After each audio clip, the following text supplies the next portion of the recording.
All right, how's everybody doing today? All right, Hotep. Hey, this is Michael Imhotep, founder of the African History Network, host of the African History Network show. I'm a talk show host, researcher, lecturer, writer, and historian.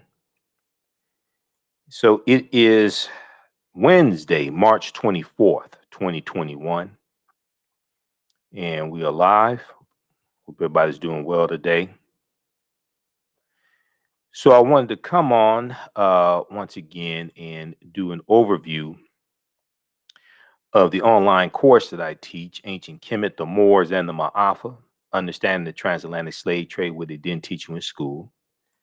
Ancient Kemet, the Moors, and the Maafa, Understanding the Transatlantic Slave Trade, what they didn't teach you in school.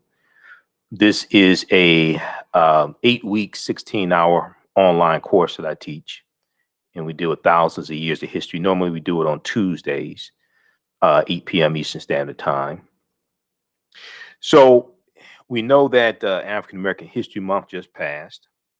And, oftentimes you will hear a number of stories about lessons involving slavery going wrong in our schools, especially during African American History Month. Okay. And this past February was no exception. We saw a number of different stories about insensitivity when it came to stories dealing with or lessons dealing with African American history.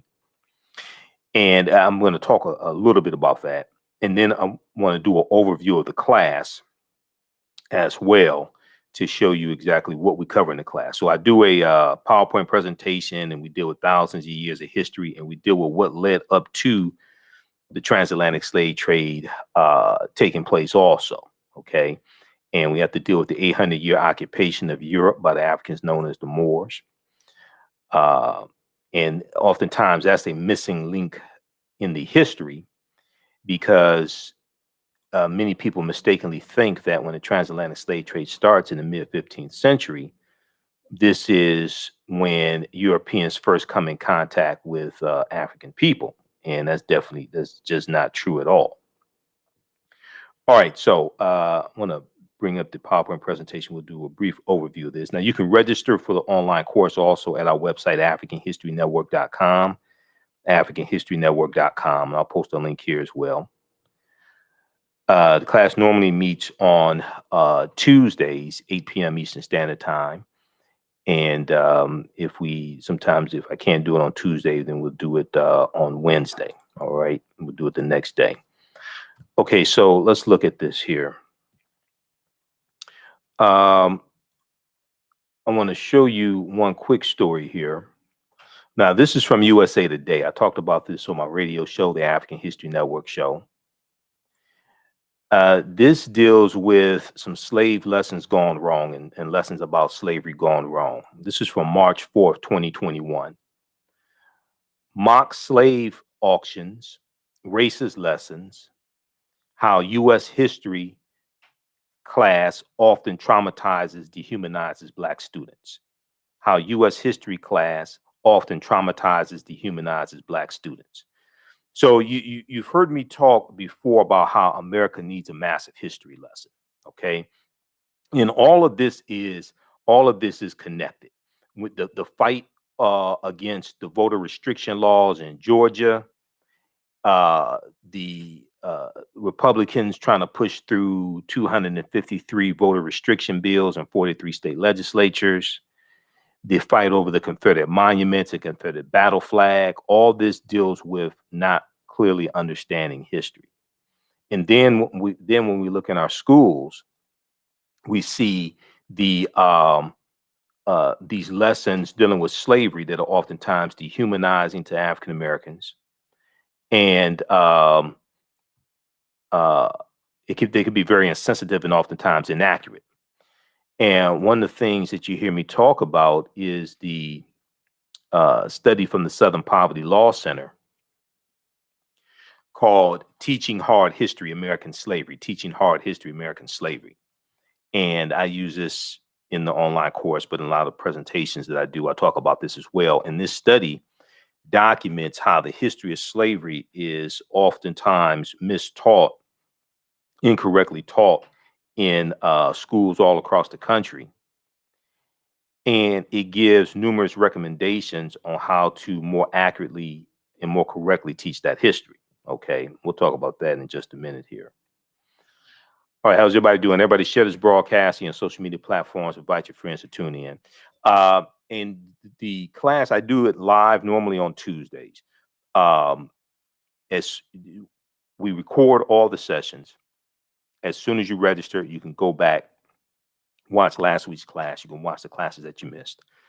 This time around, teaching the class, this is the first time I've taught this class since 2019. This time around teaching it, we're going to end up doing 9 weeks because I had 2 guest speakers a few weeks ago. Dr. David Imhotep, who wrote the book, The First Americans Were Africans, Documented Evidence. He wrote this book. He was a guest speaker in my class. And then also Sister Nubia Wardford, who's a cultural anthropologist. He was a guest speaker a few weeks ago as well. So we're going to end up doing 9 weeks instead of 8 weeks. So the class is regularly $130. It's on sale $80. You can watch the classes from around the world. You can watch them over and over again. And you can use them with your children as well. I would say the classes are PG-13. Okay. So if we look very quickly here at this article, and then we also see the fight. I'm going to show you another article in just a minute. We see a fight in certain state legislatures trying to control what teachers can teach about slavery and racism and oppression, things like this as well. Okay. So this article is from March 4th, 2021. It talks about how on Wednesday, an official at a Mississippi middle school apologized after 8th graders were asked to pretend they were enslaved people, including writing letters discussing their journey to America and the family they live with or work for. During Black History Month 2021, a Florida high school teacher was suspended with pay after allegedly telling students slaves were not whipped by white people and that the N word, a racist slur, quote, just means ignorant, end quote. In February 2020, a student teacher in Tennessee gave her 4th grade students an assignment called Let's Make a Slave about a speech from the 1700s about keeping Black slaves under control. All right. Now, I'm not sure if they were dealing with let's click on this link here. I don't remember. I hope they're not talking about the fake Willie Lynch letter of 1712. Let's make on November 3rd. Okay, so let's look at this article here. See, this is what happens to a lot of our children in schools. Okay. And it could be public school, private school. It could be independent school. It could be a homeschool, because I'll be the first one to tell you, there's some people doing homeschooling, don't know what the hell they're doing. Okay, so it's not specific to the type of school. All right. The problem is a lot of the information is just wrong. Okay. Metro Schools employee alleges she was demoted after complaining about slavery assignment. This is from December 1st, 2020. Metro Schools employee alleges she was demoted after complaining about slavery assignment. So if you've seen my broadcasts over the past few years, you know I've done a number of them dealing with slave history lessons gone wrong, slavery history lessons gone wrong. We see this every February. Now we'll see this throughout the year, but especially in the month of February for African American History Month, we'll see this. Okay. All right. So it says a Metro Nashville public school employee has filed a lawsuit alleging she was demoted from her position with the district after filing a first lawsuit on behalf of her son over a controversial assignment taught at Waverly Belmont Elementary School early this year, early 2020. The employee, who is referred to as Jane Doe in the documents to protect the identity of her children, alleges that she was fired from her position in Metro's central office and was then passed over for a new position after filing a lawsuit on behalf of her child in November. Now, on November 3rd, the Nashville family filed a lawsuit over the assignment called Let's Make a Slave, which was given to a 4th grade class in February. Okay, this is during Black History Month. The assignment focused on a speech said to have been given in the 1700s by West Indian plantation owner Willie Lynch to white Virginia colonists about how to control their slaves. Now, already red flags are going off already. And we talk about this in the class. And some of you all who are in the class now, we've mentioned this so far. Willie Lynch never historically existed. Willie Lynch never historically existed. The Willie Lynch letter has been proven to be a fraud. Okay, their words in the Willie Lynch letter 1712, their words in the Willie Lynch letter that didn't exist in early 18th century. So the letter was written by Dr. Kwabena Ashanti. He came out and admitted it. He wrote it in about 1970. He was trying to show how African Americans were acting like slaves, but the letter has been proven to be a fraud. And then if you research Professor Manu Ampem, and I've interviewed Professor Manu Ampem a number of times, he has a series of essays called Death to the Willie Lynch Letter, Death to the Willie Lynch Letter. He goes through step by step and shows you how the Willie Lynch letter is a fraud. So, see, once again, for them to use this as a teaching tool is just backwards. I was going to call it as backwards, but it's just wrong. It's just it's just wrong. Okay, it's false. It's as wrong as that fake 1776 project that Donald Trump commissioned, and thankfully Joe Biden dismantled the commission and took down that BS report that the commission put together and Trump put on whitehouse.gov. But I want to go back to this article for a second because this deals with this is one of the reasons why the class that I teach is so important. And I share this type of information with people. I share this type of information with parents and try to give them some resources to use with their children. But also I tell them, you can share these resources with the teachers, because a lot of the teachers in school, and this is why this study from the Southern Poverty Law Center is so important, teaching hard history, American slavery, because a lot of teachers mean well, but they don't have the proper resources. They don't have the proper tools. And some of them just don't know. Some teachers mean well, but just don't know. And this is one of the things that the study explains. Now, you can download this study from splcenter.org, splcenter.org, and that's Southern Poverty Law Center, and search for teaching hard history. Okay, teaching hard history. And you can actually download the study. I downloaded it, took it to a printer, got it printed up. Okay, I'll show you some information from the study in just a minute here. But I want to deal with this because these things like this happen to our children in schools. Okay, and I read about this stuff, and a lot of times, parents don't know what to do about it. But so for this was during February. This is during Black History Month. The assignment focused on a speech said to have been given in the 1700s by West Indian plantation owner Willie Lynch to white Virginia colonists about how to control their slaves. Now, right there, whatever teacher uses doesn't know what they're doing. Now, in the new lawsuit filed in U.S. District Court on November 24th, 2020, Jane Doe claims that her previous job position was eliminated and she was demoted back to a classroom teaching position, and only then because she is tenured, in retaliation for her speaking out and filing the first lawsuit over the assignment and the harm her son suffered. Okay, so here you have this sister speaking out against this bogus history lesson, or African American history lesson, and they're using a fake speech in the lesson, and she's speaking out against the lesson and talking about the harm that her son suffered. Now, the lawsuit alleges that Metro schools violated Jane Doe's First Amendment and 14th Amendment rights to free speech and due process, as well as violated the Tennessee Human Rights Act when metro schools discriminated against Jane Doe and selected a less qualified male candidate for the position she applied for. Okay. So read the rest of this, and it talks about let's look at this here. The initial lawsuit.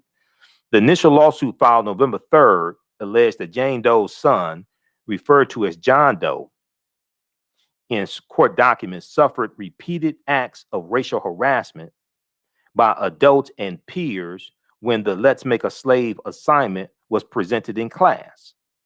The lawsuit alleges that both the teacher, Andrew Herman, and the school district had knowledge of the harassment and the, quote, racially hostile educational environment, end quote, but were indifferent to the circumstances. Racially hostile educational environment. Now, the assignment required students to read the speech. This is the fake Willie Lynch speech of 1712. I've done a lot of research on the speech. I've done lectures in the past, and I've interviewed Professor Manu and Pim a couple of times dealing with and going through breaking down the fake Willie Lynch letter 1712. Willie Lynch never historically existed. The letter was written in about 1970. There are words in the speech like self-refueling that are 20th century words, not 18th century words. Self-refueling comes from the transportation industry. The letters are fraud. So the assignment required students to read the speech, listen to the instructions contained in the speech, and even pretend to be actual slaves by folding themselves under their desks and pretending to seek freedom from slavery, according to the lawsuit. Now, see, when I hear things about stuff like this happen to our children, it pisses me off, because if you read the study from the Southern Poverty Law Center, Teaching Hard History, American Slavery, one of the things, now this is a free study. Now, how I know about it and teachers that have teaching certificates don't know about it, I don't understand. I'm still trying to figure that out. One of the things they tell you in the study is don't do slave reenactments. Don't do mock slave auctions.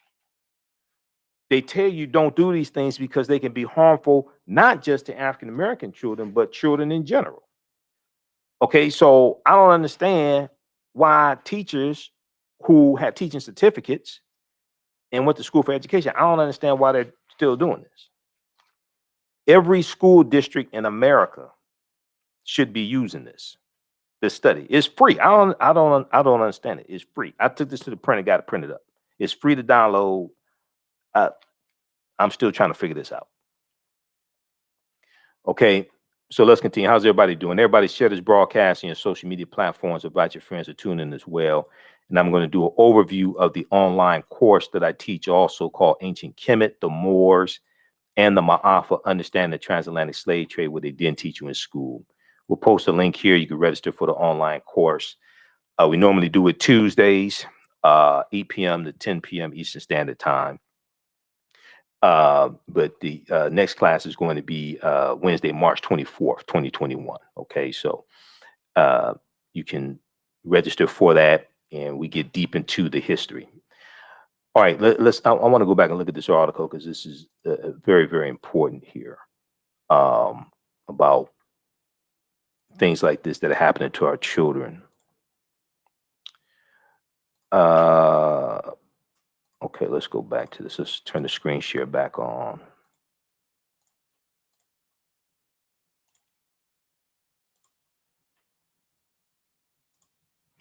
Okay, so the assignment required students to read the speech, listen to the instructions contained in the speech, and even pretend to be actual slaves by folding themselves under their desks and pretending to seek freedom from slavery, according to the lawsuit. Now, the family claims that the wild, graphic, and inappropriate content caused physical and emotional harm to their child, and then at the time a fourth grader who has autism. And I can see this. I can see this happening, because you don't do this to children. You don't have you notice they don't have like mock concentration camp reenactments of the Jews going into concentration camps. They don't do that as a school assignment. You ever realize that? They don't have, mock Holocaust reenactments as a school assignment. Okay, it's only our Holocaust where they think it's appropriate to do that and traumatize our children and traumatize other children. It's not just African American children that can be traumatized from that, but especially African American children. So the assignment led to community outrage earlier this year, so earlier 2020, rightfully so, including calls from community and city leaders asking for stronger oversight and policies for the district, which serves nearly 70% Black, African American, and Hispanic children.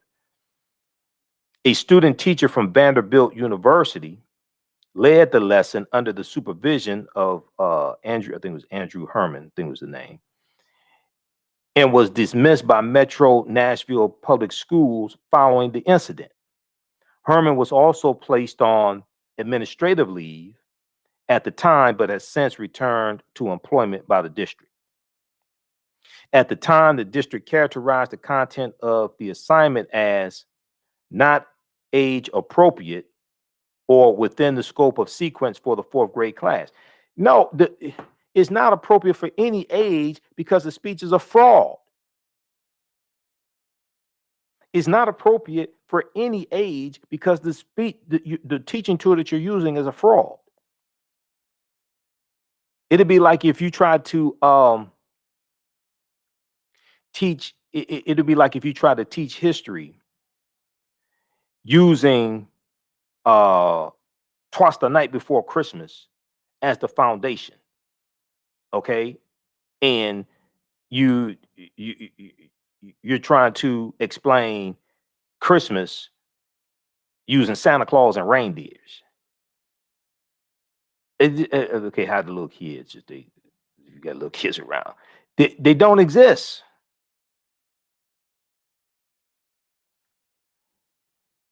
Read the rest. I don't want to get tied up in this because it's going to raise my blood pressure. Read the rest of this article here. This is from December 1st, 2020.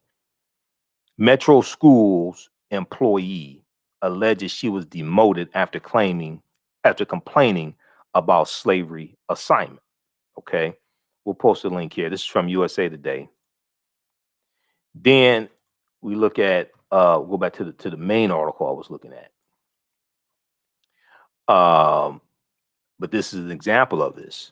Okay, and this is why in some of these articles they'll cite the study from the Southern Poverty Law Center teaching hard history of American slavery. I think they cited in this article as well.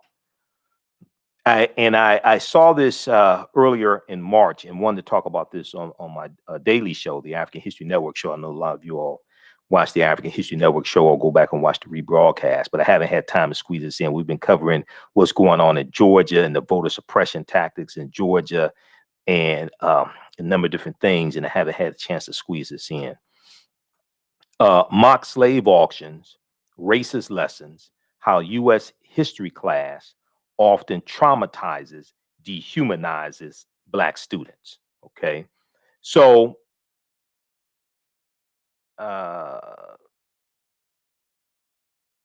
if we look at this here,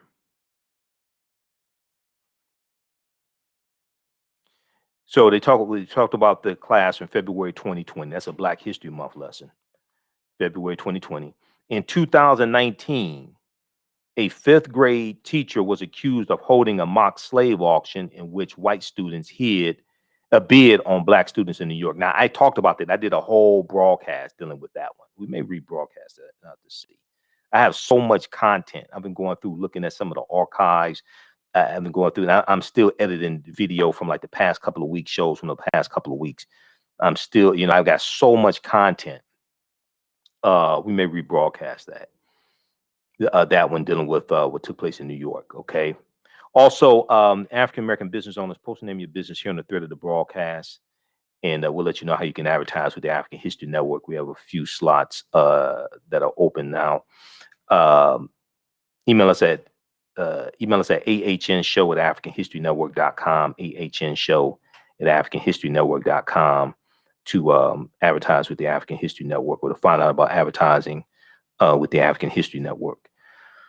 Okay, let's continue here. Just 1 second here.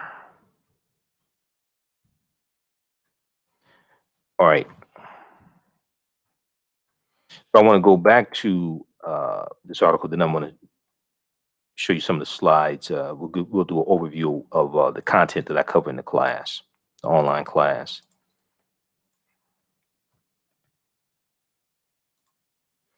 But oftentimes when stories like this happen, very few people actually talk about them. Now they'll talk about gossip, bunch of BS, but they won't. This stuff directly impacts our children. So such careless assignments and lessons can traumatize students, experts said. And they are just one example of how teachers in the USA have long struggled and failed to teach the complex history of slavery. Now, Kefferlin Brown, a professor of cultural studies in education at the University of Texas, said, unfortunately, slavery is addressed often in ways that are either marginalized or it's the other way, or it's the only way that Black people are brought into the curriculum. Now, Kefferlin Brown is cited in the study Teaching Hard History American Slavery. He did not want to be Black anymore. He did not want to be Black anymore.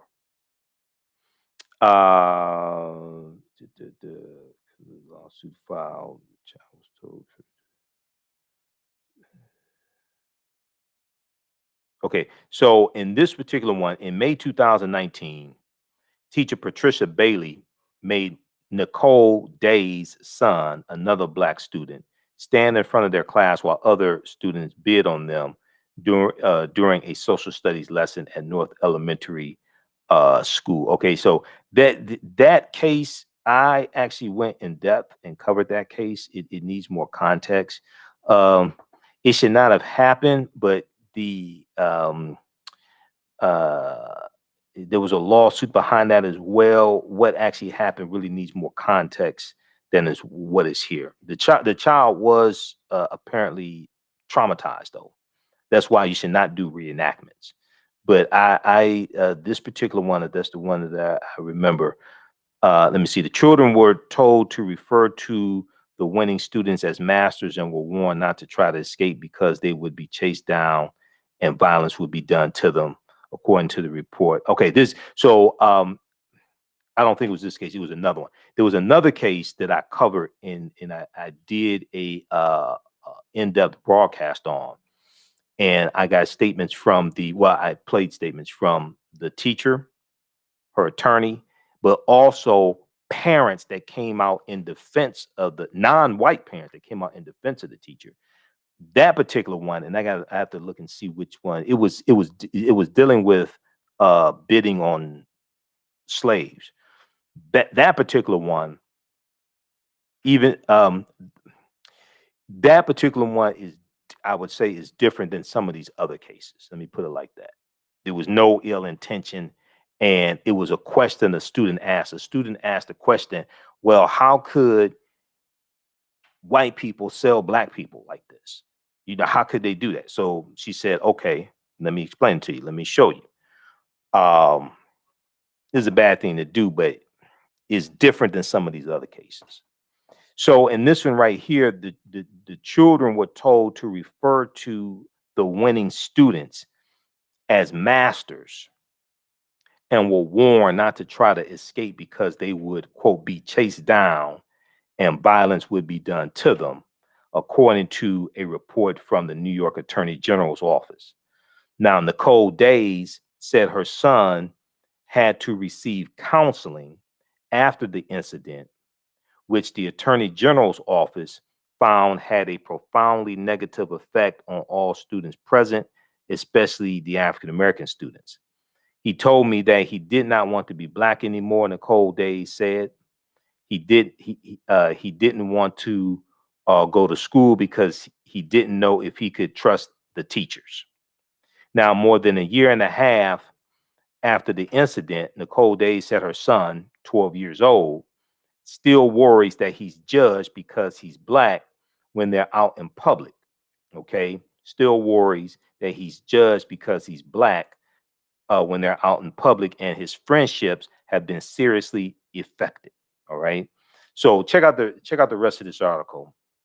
This deals with when slave lessons and history lessons go wrong in schools, mock slave auctions, racist lessons, how U.S. history class often traumatizes, dehumanizes black students. Okay, all right, um,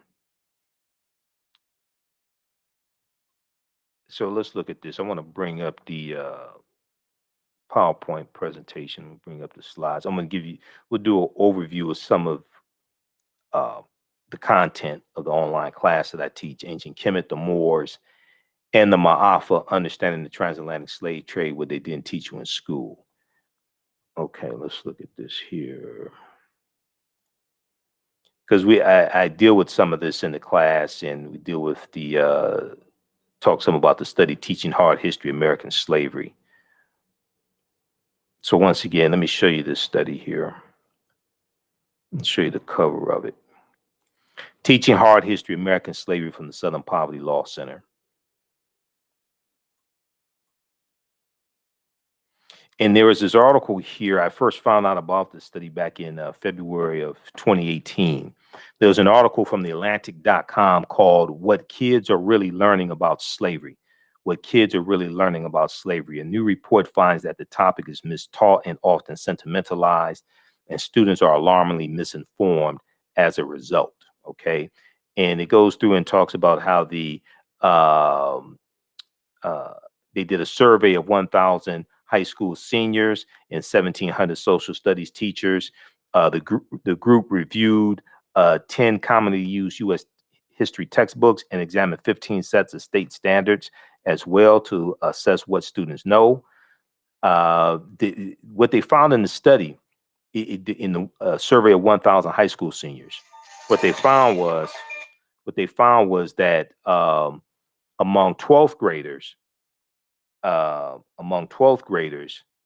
only about 8%, only 8% of 12th graders surveyed could identify slavery as the cause of the U.S. Civil War. Only 8% of high school seniors surveyed could identify slavery as the cause of the U.S. Civil War. Fewer than 1/3, or only 32%, could correctly name the 13th Amendment as the formal end of U.S. slavery. 35% thought it was the Emancipation Proclamation of January 1st, 1863, which did not end slavery and really didn't free the slaves at all. And fewer than half, 46%, identified the Middle Passage as the transport of enslaved Africans across the Atlantic Ocean to North America. So read this article here from the Atlantic. They go more in depth into this. What kids are really learning about slavery. Now, some people say reparations. Now, my response, if you watch my show, we deal with this historically and based upon law, and we deal with what is the process. My response would be reparations. How? Explain to me the process. Because most people talk about reparations, can't tell you the actual process to get it. And it takes 218 votes to get a bill passed in the House of Representatives. It'll take 60 votes to get a bill passed in the Senate. You don't have that in either the House or the Senate right now. You got maybe about 178 votes for HR 40 in the House of Representatives, but that's a resolution. That's not an actual bill. That's not going to become law. That's HR 40. That's a resolution. You have to understand the difference between a House resolution, a House bill, and a House joint resolution. You don't have, if you can't get a bill passed to study reparations, how are you going to get one passed to pay reparations? Go watch the bill. Go watch this. Go watch the show that I did, the Sunday show from Sunday. What day was that? No, I think we did it Monday, March 22nd, dealing with Evanston, Illinois, and reparations for redlining that they're going to disperse in Evanston, Illinois to African Americans. Go watch that one. We go deep into it. Then go watch the March 7th show why I talked about Evanston, Illinois, March 7th, 2021. And we went deep into it, and I laid out understanding what reparations is. Reparations is not a check. A check can be part of an overall compensation package. This is what happens when people don't understand history. Reparations means to repair the damage. If you're talking about repairing the damage of slavery, repairing the damage means to restore you to a state prior to the damage being done. This is what repairing, this is what the concept of reparations is, to make people whole again, to restore them to a state that they were in prior to the damage being done. Well, to actually understand reparations for African Americans, you first have to understand and analyze who African people were before the damage was done. Who African people were and what we had before we were put into a system of slavery. We were people who had our history, our culture, our language, our spiritual systems, our names, our family ties, our folklore, our mores, our cosmology, our cosmogony. We had a cultural paradigm that we saw reality through that every other ethnic group of people here in America have. A people's history and culture is what they use in this country to fight for scarce wolf power and resources. So now we're largely a people who've largely been taught to hate themselves. Most of us still have our slave masters' names. We've been taught to see reality through the eyes of Europeans. So when you just reduce reparations down to a check, you're not doing a systems analysis, and you're talking about giving money to people who largely been taught to hate themselves. And year after year, we go to conferences that talk about how we spend 97% of our dollars with people that don't look like us. So we all got $500,000 a day. I guarantee you white people will have it all back this time next week. And at the same time, because you haven't done a systems analysis, you're not dealing with the laws and policies that were put in place to bring about the structural inequities to bring us to this place to bring us to where we are right now. So in addition to repairing the damage and restoring us, you also have to change the laws and policies that are still in place that brought about the structural inequities in the first place. This is why we have to have a systems analysis when we deal with repairing the damage. And look at the study from Citigroup Bank, and I've talked about it a number of times. Look at the study from Citigroup Bank that shows how the U.S. economy lost $16 trillion over a 20-year period of time from the year 2000 to the year 2020 because of racism and discrimination, and how if it corrects these policies and the racial wealth gap and things like this, it can add $5 trillion to the U.S. economy over 5 years. It's CBS News has the article. We'll look at it quickly here. Because see, this is why when people say reparations now, my response is reparations how? Explain to me the process. First thing you have to do is read the U.S. Constitution, because a lot of our people don't understand the Constitution and don't understand that bills, Article 1, Section 9, Clause 7 of the U.S. Constitution clearly tells you that Congress controls the power of the purse. So bills dealing with taxation and appropriating money, that has to pass the U.S. House of Representatives and the U.S. Senate and be signed into law by a president. Okay, so a lot of this stuff floating around dealing with reparations is just nonsense. Okay, let's look at this here.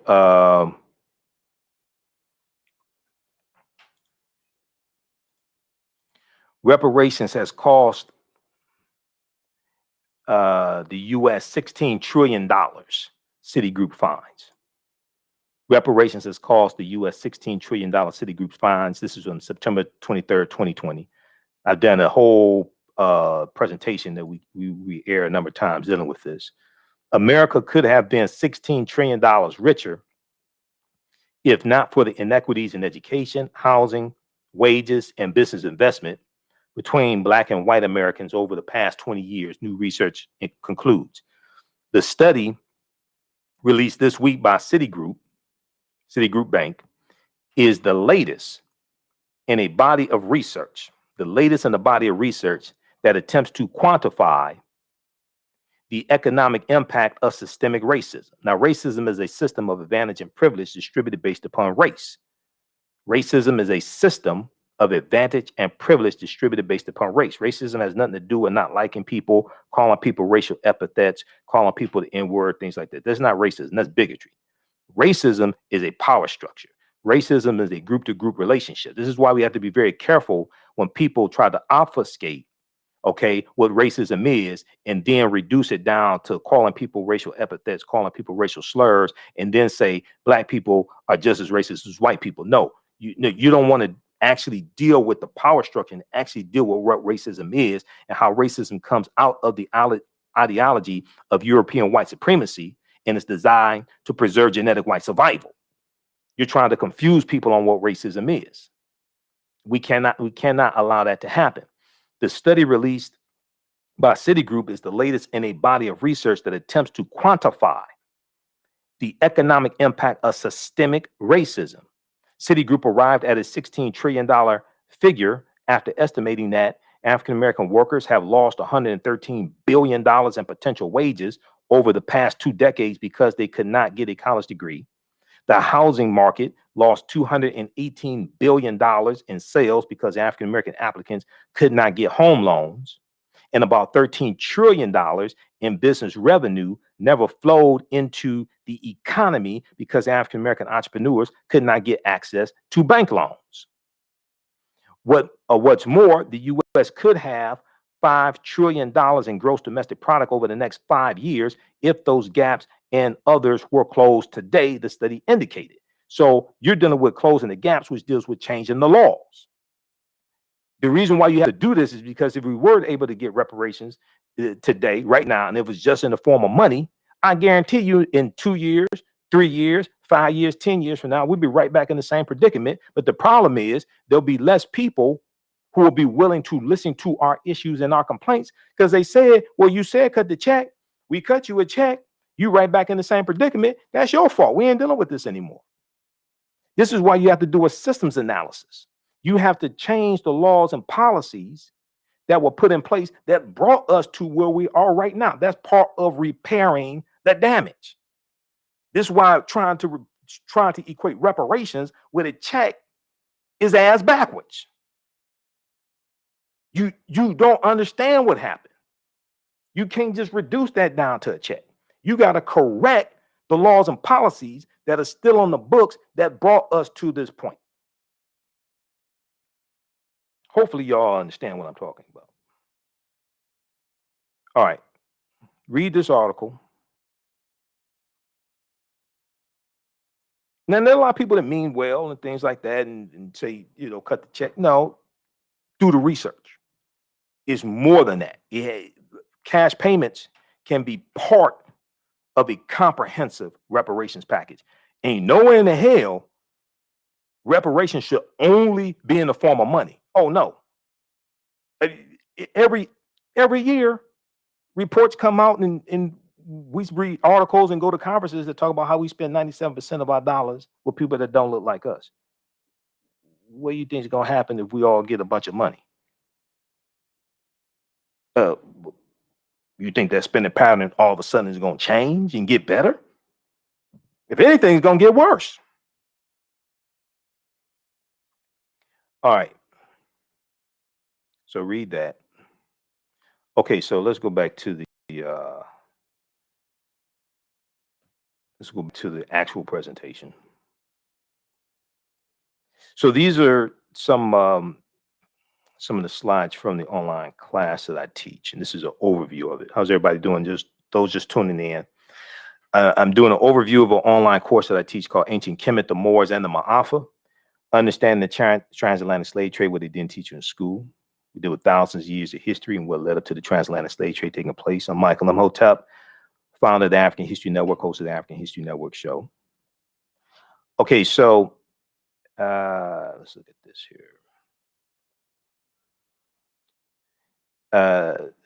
This is an interesting study right here, and I've been looking at these studies for years. New studies find that positive feelings about Blackness improve academic performance for Black girls. New studies find that positive feelings about Blackness improve academic performance for Black girls. Believing that Black is beautiful, an important mantra of self-acceptance and self-love could pay major dividends in school, a new study finds. Now, this is I've talked about this in some of my presentations, some of my lectures, especially during African American History Month, because all of this is connected. So this was a study that appeared in the Journal of Blacks in Higher Education. And it focuses on a new study from Sharita Butler Barnes, Professor Sharita Butler Barnes, a professor at Washington University in St. Louis. And the study finds that young Black women, young African American women with strong racial identity are more likely to be academically engaged, curious, and persistent. Okay, African American, young African American women or African American girls with strong racial identity are more likely to be academically engaged, curious, and persistent. So the survey looked at 733 African American middle and high school girls in 3 socioeconomic school districts in the Midwest.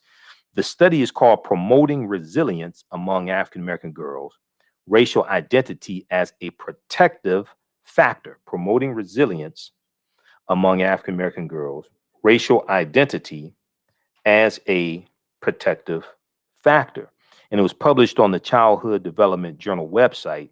And it found that feeling positive about being Black, along with feeling supported by their schools, correlated with the girls' greater academic motivation. Now, researchers also found that feeling good about your racial identity could act as a buffer for students in hostile or negative academic environments. And there are a number of studies that show a positive correlation between African American children doing better in school academically, having higher self-esteem, et cetera, and knowing more about themselves, knowing more about their history, being involved in cultural events, different things like this. Okay. So, you know, your thoughts create feelings, your feelings create actions and behaviors, your actions and behaviors create results. What you do for yourself, what you do to yourself, and what you allow the people to do to you and get away with is based upon what you think about yourself. What you think about yourself is based upon what you've been taught about yourself. What you've been taught about yourself is based upon everything you've read, heard, and seen about yourself. All right. So here's an overview of some of the things that we deal with in the course. We deal with the 800-year occupation of Europe by the Africans known as the Moors, shocking archaeological discoveries that are causing experts to rethink everything, how insurance companies, I think I skipped a slide. Hold on. Did I skip a slide? Yeah. What was, let's start with this one here. What was the transatlantic slave trade? What were some of the events that led up to the transatlantic slave trade taking place? So we try to deal with things chronologically to understand cause and effect. What role did Christopher Columbus play? Columbus was central to the spread of the transatlantic slave trade. Columbus and his 4 voyages, and he's going into the Bahamas and Puerto Rico and Honduras and Panama and different things like this. And they're setting up, the Spanish are setting up these plantations, especially sugarcane plantations. And this increases the need for Africans there enslaving and killing off indigenous people, the native people and Taino and different things like this, the Arawaks. And in some of these areas that he's in, there are already African people there, as Dr. David Imhotep talks about in The First Americans Were Africans, documented evidence. But then they're going to have to bring in African people based upon their concept, bring in Africans, enslave them, and then you're going to see 1517 with the Asiento de Negros and King Charles I. You're going to, also known as King Charles V. You're going to see like 1517, 1518, you're going to see the Spanish exclusively enslave African people.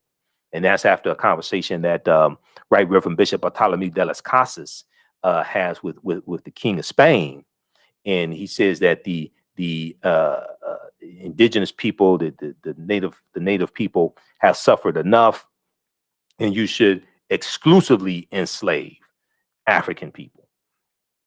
And see, the Spanish were the second ones involved in the transatlantic slave trade. You have the Portuguese, they're the first ones involved in 1441, and then the Spanish are right behind them. And Spain and Portugal are where the Moors first go into Europe, the Iberian Peninsula, which is right above Morocco. All right. So we deal with when did Africans first coming to the U.S. as slaves? Did Africans sell themselves into slavery? We deal with that complicated history. Were African people in America before the slave trade? We've been in this land we call the United States of America going back at least 51,700 years ago. At least 51,700 years ago. And Dr. David Imhotep deals with this in the first Americans were Africans, documented evidence. These were the Khoisan, who have the oldest DNA on the planet and go all around the world. We'll talk about that here in just a minute. We do with the 800-year occupation of Europe by the Africans known as the Moors, shocking archaeological discoveries that are causing experts to rethink everything. Insurance companies that took out insurance policies on slave ships and enslaved Africans on the plantations, okay, which is really a deep history. And there were about 40 U.S. insurance companies that sold insurance policies on enslaved Africans, okay? And they didn't just sell them on the slave ships, they also sold insurance policies on Africans on the plantations as well. One of the most well-known insurance companies started out in 1845, known as the Nautilus Mutual Life Insurance Company. I think it was called the Nautilus Mutual Life Insurance Company. Then they changed their name to the New York Life Insurance Company. And for the first 3 years of their existence, they sold insurance policies on enslaved Africans. It was something like 400, 500 insurance policies. There was a huge article from the New York Times about this three or 4 years ago. There was a huge article from the New York Times about this. I talked about it on my radio show when it came out. But it's a deep history. Okay, now also to their credit, the New York Life Insurance Company has been pretty upfront with that history, unlike some other ones. They've been pretty upfront about that history. Okay, so we deal with Freemasonry, America, and the Founding Fathers, which is a deep history that ties into Tony Browder and Egypt on the Potomac, origins of the term America, Africa, and more. So I tried to dispel a lot of myths as well. And we talk about the fake Willie Lynch letter, 1712. As the article from the USA Today showed, you had a teacher that was using it during a Black History Month lesson and using it to teach. It's a fraud. Throw that damn thing in the garbage can. We should not be teaching from that. Throw that in the garbage can. I know Dr. Kwabena Ashanti meant well, but now we know. Don't throw that in the garbage can. Use real history. I talked about the problem with slave movies. We talked about that in last week's class. The problem with slave movies, a proliferation of slave movies. And while we're being bombarded with slave movies and slave TV shows, I originally talked about that back in like 2016. Okay. And we deal with that some more. I was just on the Tammy Mack show, the Tammy Mack Late Show on Fox Soul TV. And this was on Tuesday, March 23rd. And we dealt with the rise, the boom in biracial advertising. And I actually did a broadcast, and it's on YouTube. I did the broadcast back in June of 2018. This was the month after the royal wedding, Meghan Markle, Mary, and Prince Harry. And I'm going through breaking this down and how this can also possibly be an attack on African-American men as well. Overrepresentation of white men with African-American women in these TV commercials, being married and things like this. But one of the things I talked about was the TV show The Last OG, starring Tracy Morgan. Unfortunately, is up for some awards at the NAACP Image Awards. But when we contrast that, when we look at that as well as the slave movies, all this is programming. Okay, all this is programming, and your thoughts create feelings, your feelings create actions and behaviors, your actions and behaviors create results. And as one of my teachers, Dr. Leonard Jeffrey, says, whoever controls the images controls the self-esteem, the self-development, the self-worth. Whoever controls the history controls the people. When you look at the TV show The Last OG, And I like Tracy Morgan. I love Tiffany Haddish and all her black girl Eritrean magic. Okay, because her father's from Eritrea in East Africa, right next to Ethiopia. Um, you have you have this guy Trey, who was a drug dealer, ends up going to jail. Okay, his girlfriend was Shay, and I think his name was Trey in the show. Um, he ends up going to prison. Okay, he gets caught selling drugs. He ends up going to prison. He was set up actually um, selling drugs, and he goes to prison for a number of years. He gets out of prison, finds out that his he ended up having two children he didn't know about. Apparently, they're twins. Two children he didn't know about by his girlfriend Shay, Tiffany Haddish. She's remarried. She's married to a white man, living a very good life, big house. She has a career. She went to school, everything. The children are in private school, and he's trying to now establish a relationship with children he didn't know. He's living in the halfway house.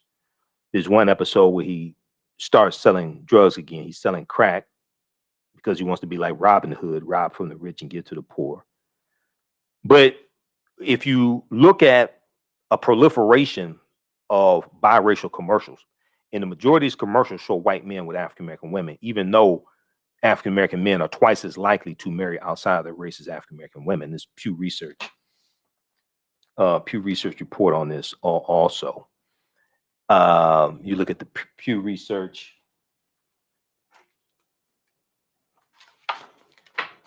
You look at the Pew Research from. Let's see. We look at the one from 2017, May 18, 2017, intermarriage in the U.S. 50 years after Loving versus Virginia. And that's the Loving versus Virginia was the U.S. Supreme Court case in 1967 that legalized interracial marriage because it was still illegal in some southern states. But you have this show that really promotes, to me, it shows how you can have a good life married to a white man. That really shows, and some of that can be reinforced in some of these commercials as well. You know, so, but that's another conversation. But we talked about that on the Tammy Mack Late Night Show. Dr. Wendell Seffo was sitting in for Tammy for this week. So, all right. This is Dr. Leonard Jeffries, one of my teachers. He said, he says, whoever controls the images controls your self-esteem, self-respect, and self-development. Whoever controls the history controls the vision. Whoever controls the history controls the vision. And this deals with the power of image. This is why the power of image is so important. Okay, this is why we have to be careful of the images that we allow our children to consume and that we consume ourselves as well. That's why we have to be careful of this. All right. So how's everybody doing on Facebook and YouTube? Everybody share this broadcast on your social media platforms. Invite your friends to tune in as well. We're doing an overview of the online course that I teach called Ancient Kemet, the Moors, and the Maafa. Understanding the transatlantic slave trade, what they didn't teach you in school. Ancient Kemet, one of the original names for Egypt. Ancient Kemet, the Moors, and the Maafa. Understand the transatlantic slave trade, what they didn't teach you in school. This is normally an 8-week, 16-hour online course that I teach. We deal with thousands of years of history. We deal with what led up to the transatlantic slave trade taking place also. I do a PowerPoint presentation. We have video clips, book references, or articles. There's about 50 articles that I reference in the class. Normally, class meets on Tuesdays, 8 p.m. to 10 p.m. Eastern Standard Time. If for some reason you can't do it on Tuesdays, we will do it the next day on Wednesday. Well, I do this classes live, online. You can ask questions in class with the live chat, with the text chat. All the sessions are recorded. All the sessions are recorded, so you can go back and watch it over and over again. So as soon as you register, you can watch last week's class and some other classes as well. There's also bonus content there as well. Okay. All right. So the class is regularly $130 on sale, $80. As soon as you register, you can start watching the content. All right. Let's continue here. Let me show you this from the Pew Research, because I did a lot of research to prepare for my appearance on the Tammy Mack late show. Actually, I over prepared because most of the stuff I studied I didn't get a chance to talk about. But I always do that. I always over prepare. I always do research for interviews and things like that, and I always over prepare. That's just me. Intermarriage in the U.S. 50 years after Loving versus Virginia. And I had research that I did back in June 2018 when I did my broadcast dealing with the increase in biracial advertising. So this is one of the things, this is one of the pieces of research that I did back in 2018. 1 in 6 newlyweds are married to someone of a different race or ethnicity. Okay, 1 in 6 newlyweds. Read this from Pew Research, May 18th, 2017. Intermarriage in the U.S. 50 years after Loving versus Virginia. This is at pewresearch.org. Pewresearch.org. All right, let's continue here.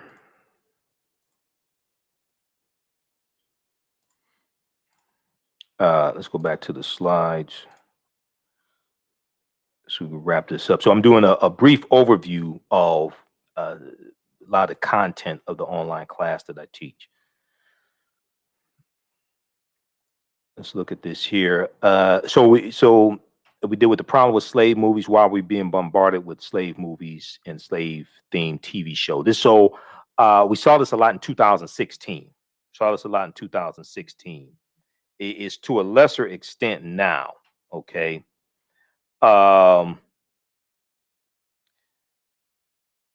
It's to a lesser extent now. Now, I also talk about Asar, Aset, and Heru and the origins of the Immaculate Conception story. That's deep. You got to deal with that because Europeans, even before the Moors going to Europe, Europeans were worshiping the Black Madonna and Child. Where'd they get that from? That came from Aset and Heru. Okay, that came from Isis and Horus, Asar, Aset, and Heru. Okay. And then we deal with links to the ancient Kemet and early Christianity.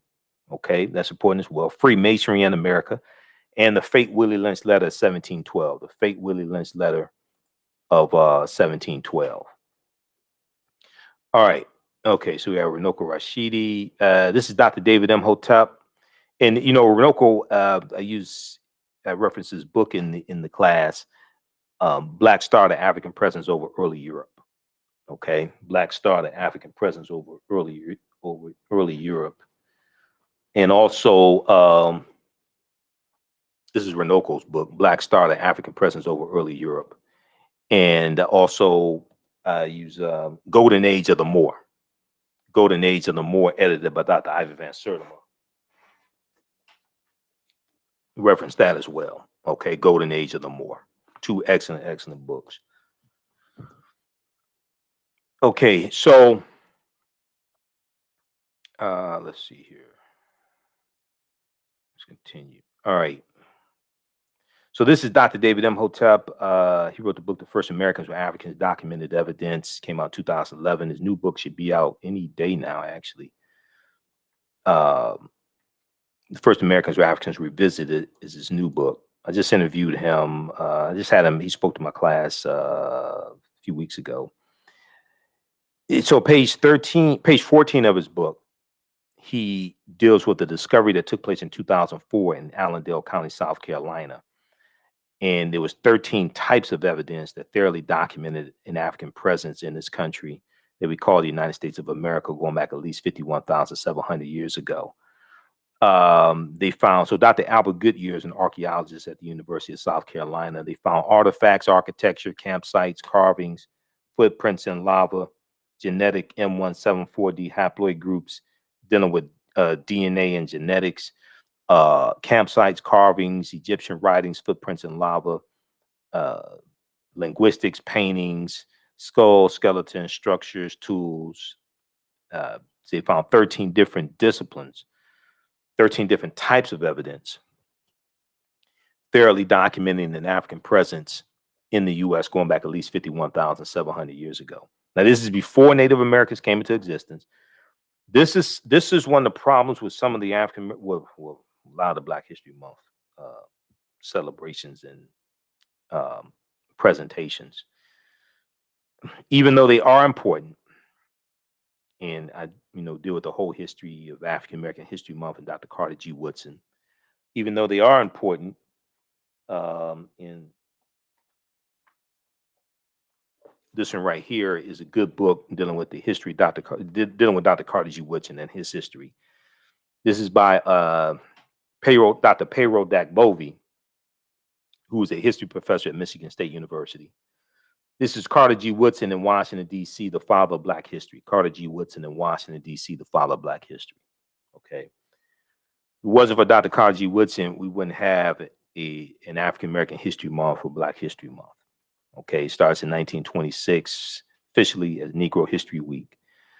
And 1976, it becomes a monthly celebration. But it was never designed to be the only time of the year that we study our history. Okay. There's a period of time of celebrations and different things like this, lectures. It was never designed to be the only time of the year we study our history.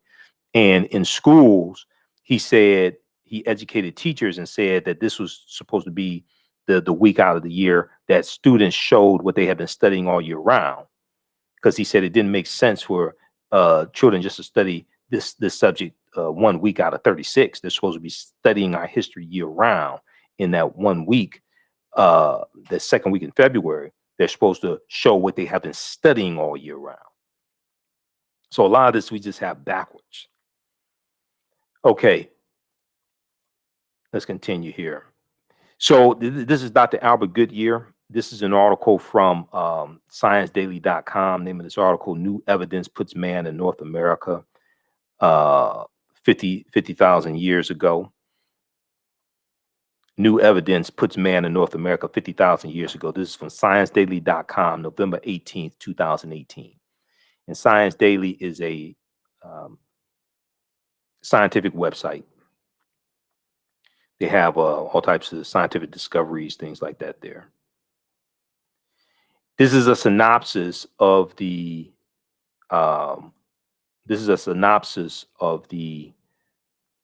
article. It says radiocarbon tests of carbonized plant remains where artifacts were unearthed last May. Now, keep in mind, this discovery is made in 2004. Okay, so this is 17 years ago.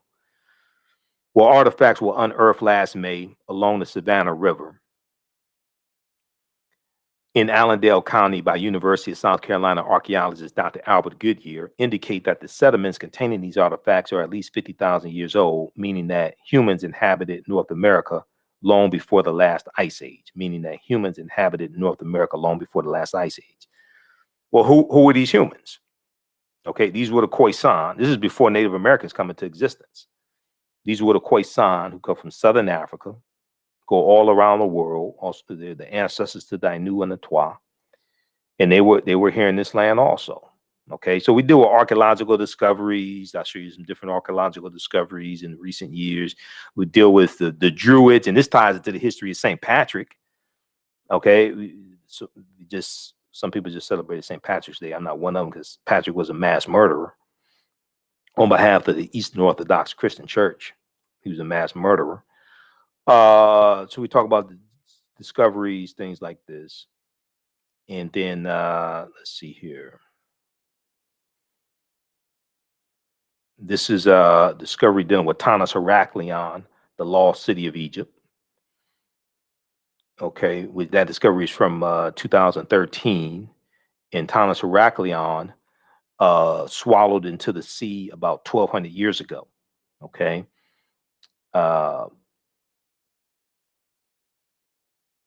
Research that Tanis Heraklion, the lost city of Egypt. All right, very quickly here, if we look at, so we also deal with the 800-year occupation of Europe by the Africans known as the Moors. And the Moors are taking the teachings from ancient Kemet, ancient Egypt into Europe And this is going to bring Europe out of the Dark Ages. So you have to understand like this chronology of history and what's going on in Europe when the Moors go in 711 AD. And then what this leads to. So this is a tekken. We see the tekken in ancient Kemet. The Greeks call it an obelisk. We see the Washington Monument. That is a tekken also. That's an ancient African symbol of resurrection coming from the story of Asar, Aset, and Heru. Okay. The Greeks call them Isis, Osiris, and Horus once again. And we know that 50 of the 56 signers of the Declaration of Independence were Freemasons. And we know that Freemasonry, the teachings from Freemasonry, has its foundation in ancient Africa, especially the Nile Valley region of Africa, specifically ancient Kemet, ancient Egypt. Okay, now they're dealing with watered down teachings, of course, but this is where this comes from. So if we look at Egypt on the Potomac by Tony Browder, pages 18 and 32. And Browder's a bad brother. He's a friend of mine. I've interviewed Brother Browder before, I think about 6 times in the past. And this is one of the books that we use in the class also, Nile Valley Contributions to Civilization, as well as Egypt on the Potomac. And where's that book?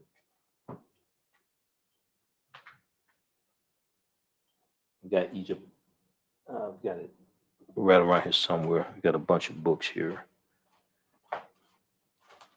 Egypt on the Potomac. Oh, right here. Egypt on the Potomac, right here. Excellent book. Short book, about 70 pages or so. Egypt on the Potomac deals with how the layout of Washington, D.C. is based upon ancient African principles.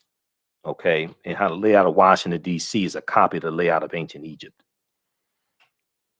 But the word Mason is derived from the Latin words mass and son, S-O-N.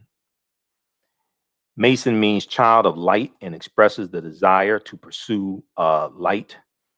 Okay, the desire to pursue light, which is a metaphor for the sun, which symbolizes knowledge. The term child of light or sons and daughters of light was first used to identify students who had completed 42 years of study, in the temples of ancient Kemet or ancient Egypt. Many Masonic temples were modeled after the temples of ancient Kemet, places where light or knowledge was imparted in a series of steps or degrees. So also when you read George G.M. James' book, Stolen Legacy, he deals with some of this type of information as well. So the liberal arts, the 7 liberal arts, the trivium and the quadrivium, the arithmetic and logic and things like this, the whole concept of liberal arts colleges comes out of ancient Africa, ancient Kemet. And when you go to college, you get your credentials in a series of degrees, right? Associate's degree, bachelor's degree, master's degree, PhD. This is where this comes from.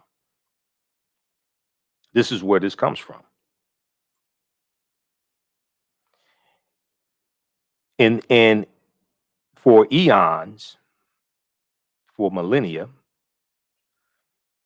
light has been associated with knowledge. Darkness has been associated with ignorance. If you watch cartoons, right? We'll come to your question in just a second. If you watch cartoons, you can see the cartoon character could be Doc McStuffins, or it could be Mickey Mouse. It could any Tom and Jerry, any cartoon character. My daughter likes Paw Patrol. I didn't know what Paw Patrol was till she started singing the theme song. Okay, but if they get a bright idea, and bright is associated with knowledge as well, you'll see a little light bulb go off over their head, right? To symbolize an idea, to symbolize knowledge. And if you have a child in school that's a smart child, the teacher may say that's a bright child, G-H-T, bright. Knowledge associated with light. If the child is not too bright, right? Lack of light, or you say that's a dim child, D-I-M, dim light. The absence of light or less light associated with ignorance. More darkness associated with ignorance. Okay. So when we look at this here, we see the term child of light or sons and daughter of light was first used to identify students who had completed 42 years of study in the temples of ancient Kemet. This is associated with knowledge. Mason means child of light and expresses the desire to pursue light, which is a metaphor for the sun, which symbolizes knowledge. All of this is connected. It takes us right back to ancient Africa. Okay, we keep trying to run away from ourselves. We keep trying to run away from ourselves, and people are running to what we created. We should be tired. Our legs should be tired of running by now. Did you know that 50 of the 56 signers of the Declaration of Independence and 13 of the 39 signers of the U.S. Constitution were Freemasons? Did you know that 4 of the first U.S. presidents were Freemasons, and there have been 14 Freemasons who have been U.S. presidents? So Browder talks about this on page 18 of Egypt on the Potomac. Okay, so this is Asar, Aset, and Heru, who the Greeks call Osiris, Isis, and Horus. We definitely deal with this as well, the first Holy Trinity. We talk about we talk about the TV show Isis. We talk about the TV show, the Secrets of Isis, TV show from DC Comics from the 1970s. And then, let's see, okay, so we deal with some of this. Why is Christmas on December 25th as well? Nowhere in the biblical text does it say that this may go outside the circumference of some people's awareness. Just because you disagree with it or don't like it, does not mean it's not true. Just means you have to do some research to understand what I'm talking about. Nowhere in the biblical text does it say that Jesus the Christ or Yeshua was born on December 25th, because the letter J wasn't created till 1630 AD either. So we deal with some of that history as well. Try to deal with this chronology of history. Okay. Let's see here. And then, we talk about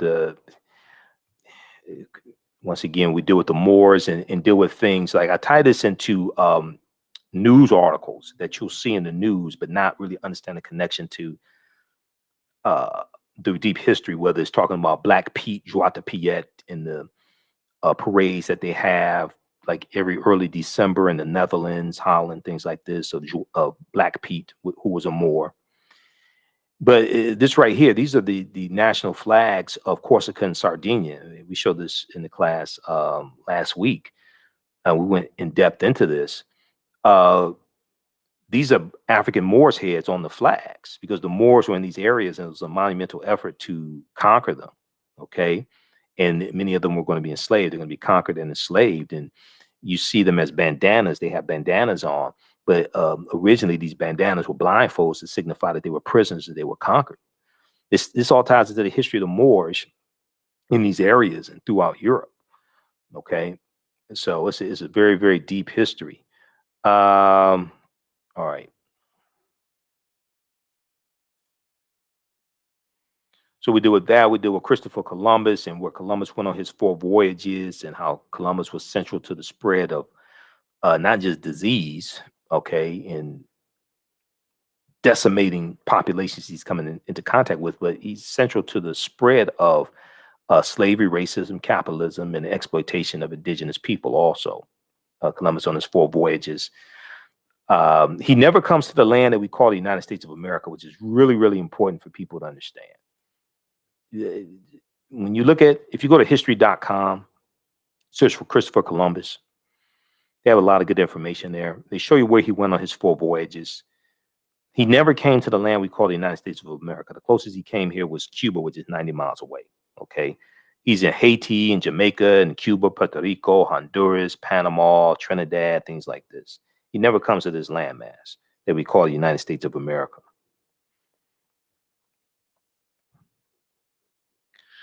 All right, and let's see here, and then we deal with So we also talk about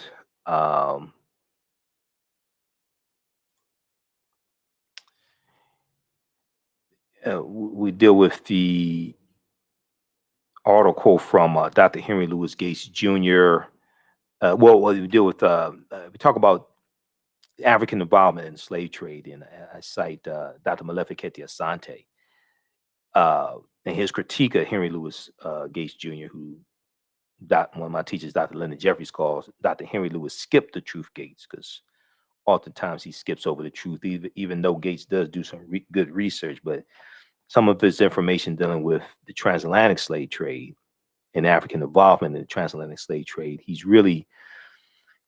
backed by European corporations. And what he's really trying to do is absolve Europeans that have to pay reparations, to say, oh, the African involvement was as equal as European involvement. No, it wasn't. No, it wasn't. Who owned the slave ships? Who owned the insurance companies? Who wrote the Asiento de Negros? Okay. Who were the ones who really profited off of the transatlantic slave trade? It wasn't the Africans. And then you had the European nations, when they're going in, they're telling the African chiefs, if you don't bring us a certain number of slaves when we come back or what have you, we're going to enslave you and your people. So you have to go and see well, who rebuilt their nations based upon the slave trade, who profited off of the sugarcane plantations.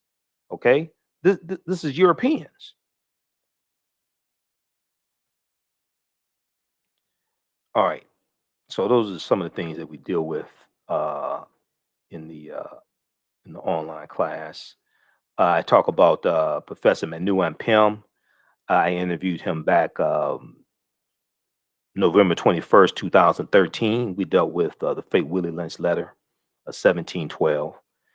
You can visit his website, manuampem.com, manuampem.com. I just interviewed him back in June of 2020, or July. I think it was July 2020. We talked about the passing of John Lewis. And we talked about some other things as well. We talked about SNCC and the Black Power movement, things like this. So he's a brilliant, brilliant historian.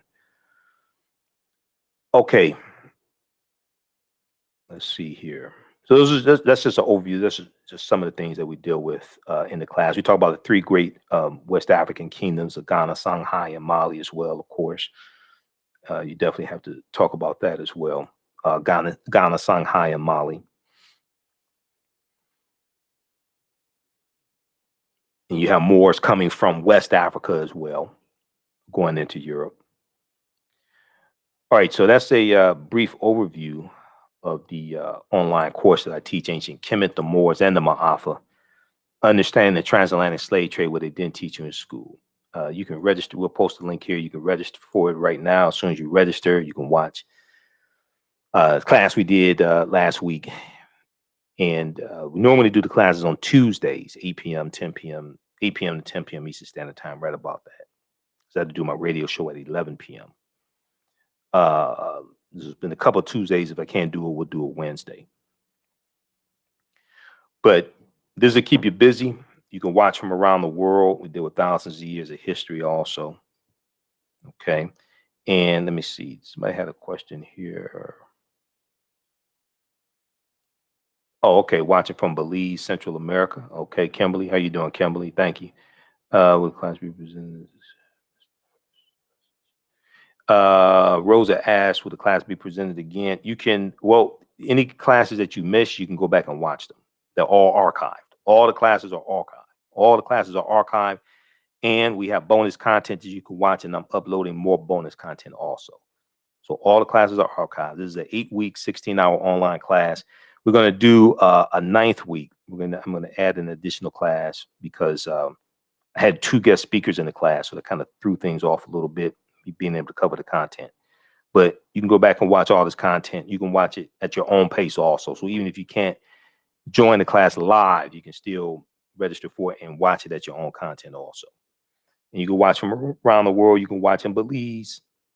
You can watch in Belize as well. All right. So You can visit our website, AfricanHistoryNetwork.com, AfricanHistoryNetwork.com.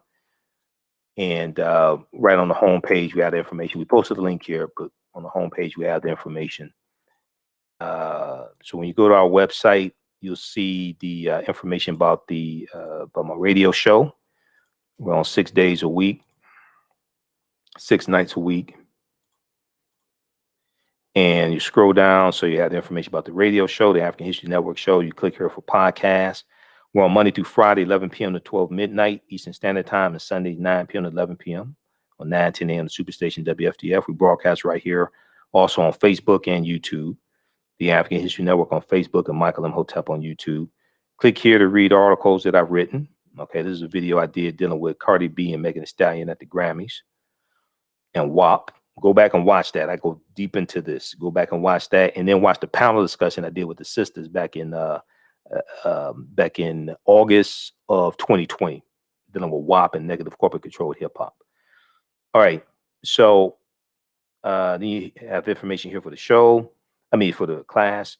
Click here to register here. Takes you to the next page, and click right here to enroll. As soon as you enroll, you can start watching the content, and you'll be ready for the next class.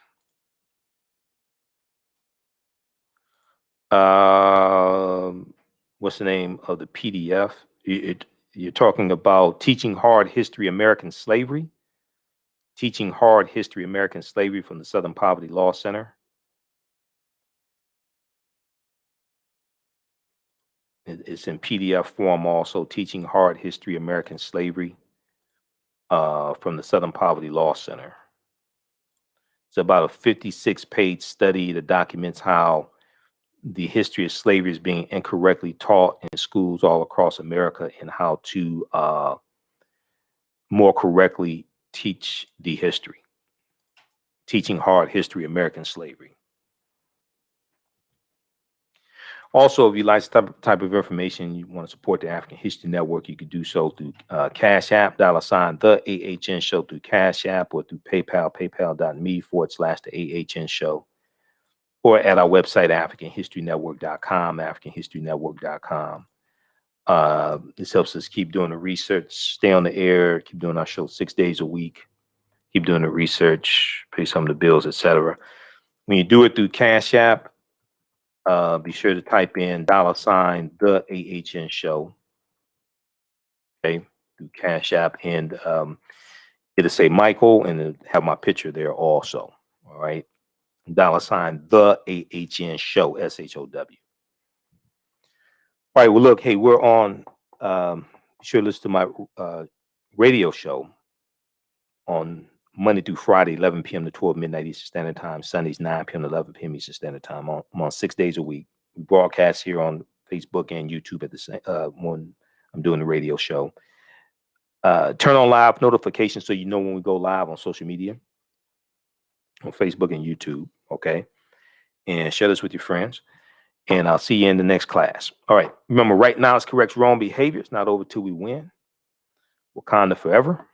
And we'll talk to you next time. Peace. Thanks for watching.